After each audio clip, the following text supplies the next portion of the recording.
Microsoft announced their highly ambitious device Surface Duo in 2019 fall.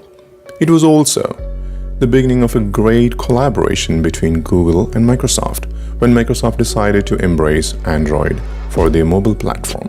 Over the last 10 months, Surface Duo was in many different leaks and promotional materials, but at the same time, this kept the tech community guessing on how Microsoft's hardware and Google's software integration will look like. It definitely requires much more optimization to a lot of the applications that can support dual display form factor. This is the only device with dual display that can be used side by side with the help of a hinge system. Considering the design, the app support going to be very crucial for the success of this device. So here is my impressions. The engineering team have done something great with the thinnest frame you will see on any dual display, at least for now. When it's folded at 9.6 mm, it's thinner than any foldable in the market. The build is solid. Glass on both back panels. A hinge system that can hold the screen steady at any angle and potentially address a lot of use cases that may not be in the mind of most of the people who might get the device. We have to hand it to Microsoft for coming up with the design. The hinge is one cool thing, solid and fluid at the same time. It folds all the way around, so you can use Duo as a phone with a single screen. But in the same breath, I'll have to say the rest of the hardware is largely outdated and underwhelming. This is the first low point of this device that cost you $1,500 to own. At 6 GB RAM for a dual display productivity machine, this device scores very low on the availability of RAM compared to many flagship devices in the market, which cost less than the Duo. We will have to see how it really performs. The device is very unique and also very much a futuristic concept. It will eventually change the way you will interact with your phone. It has the design of a book, very apt for reading or annotating documents and very good for reading books. Depending on your preference, it also opens to the concept of a do not disturb mode. When you close the display, then you are not disturbed by the notification from your personal or professional accounts when your attention is needed elsewhere, unlike those open display devices.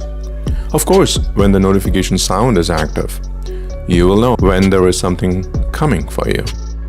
I've been using Surface Duo for the last few weeks and let me share my experience here. When it comes to display, PixelSense AMOLED dual display are nothing to rave about, but it does the job. There is no comparison with the superior displays that comes with Samsung's Z Fold 2 or other flagship devices in the market. Single displays at 5.6 inch and dual displays at 8.1 inch. But the disappointment here is the largest top bezels you can find on any latest mobile device, which surely is one of the bad part of the design. But at the same time, this will not hinder you from using those productivity apps you want to use, but not so ideal for media consumption. Coming to the camera, I'm thinking, should I spend time talking about it? Or maybe should I give you a warning? What was Microsoft really thinking? Even though if you are positioning this device as purely as a productivity device, when I pay $1,500 to buy this, why wouldn't I expect a better camera? It has an 11 megapixel sensor, which is absolutely the worst camera module on any mobile device, which is priced upwards $500. You can comment below if you found better camera on those devices below 500 too. I'm sure you can find many such devices with amazing camera. I've captured a few pictures. Definitely I was disappointed. You can decide it for yourself. But one thing is for sure, I will never use Surface Duo for its camera. You can use its camera for its video conferencing capability, but not to take pictures of any kind. It has a Snapdragon 855 from Qualcomm without 5G support. Anyway, 5G support is not something that we would look for, at least for the next couple of years, until it becomes really mainstream. It's almost a 1.5 year old processor. It's old.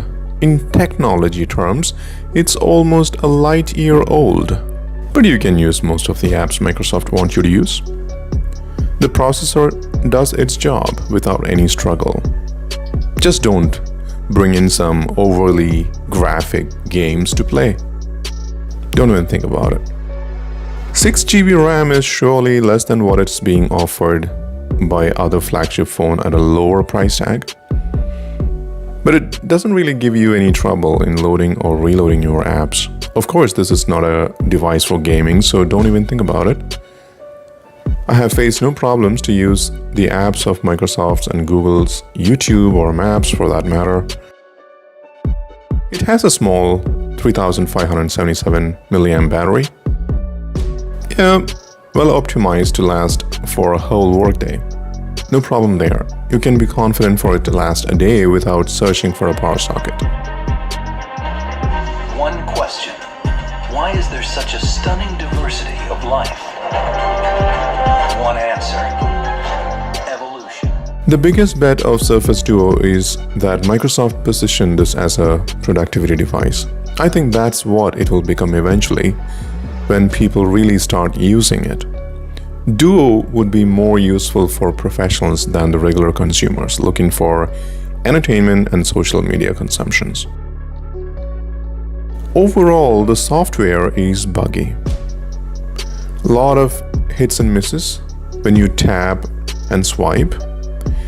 Many times you end up getting frustrated when your tap won't result in action that you are expecting. Some apps may close abruptly.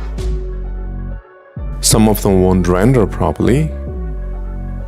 Even the Android experience is very difficult to really experience it. Though Microsoft has pushed some recent updates that have addressed some of those issues, but still many more issues persist. Not a great user experience for a flagship or whatever you want to call it. So productivity is Duo's best theme here. Ability to have 2 different apps on each screen and create app pairs to launch on each screen together. Move content from one app to another. All of these work so well. You might very well be working on Surface Duo in the future. Microsoft has optimized all of their Office productivity software to work with this concept. It works as expected. Editing a Word document, writing a mail, or taking note on OneNote are just the best thing you can do on this device. I think that experience is amazing. But at the same time, a lot of other apps that you would want to use are not yet ready for this form factor. That's a big problem. If you plan to watch a Netflix movie or a YouTube video on this device, you'll be disappointed. Unless you plan to watch a video on a single screen, it's okay. But the full screen experience is really bad. Especially when the hinge comes in between and stares at you. But some third-party apps like Amazon Kindle takes advantage of Duo's unique book design. It's very good to read. It may be surprising if you start reading more books using Duo. I don't know if there was any optimization done, but Kindle is one of the best apps to use on Duo. Period. Even Kindle is not without bugs. So, the big question: should you buy one? I would say a big no. Reason being, it's a first generation device with lots of bugs and very expensive. But I would be eagerly waiting for the next generation to come before I can recommend Duo. Just to write emails and working on documents, you don't need a $1,500 device. Then to watch video and capture pictures, there are many great phones at cheaper price offering great experience. If you want to feel the device, go to a nearby Best Buy to experience the hardware and software, how this device have amalgamated Microsoft's hardware and Google's software. Gamers won't be able to run their favorite games. No NFC here, no wireless charging, no dust or water resistance, no headphone jack. I know it's not a thing anymore. There are more misses than hits on this one, but it's one of the exciting product of the year. At the same time, like every other Microsoft product, with a more improved software and dual screen app support, Duo will be one to own a couple of years down the line. But of course, I'll be waiting for the next generation. Until then, let's keep the wallet closed, right? Thanks for watching. Until the next video, take care.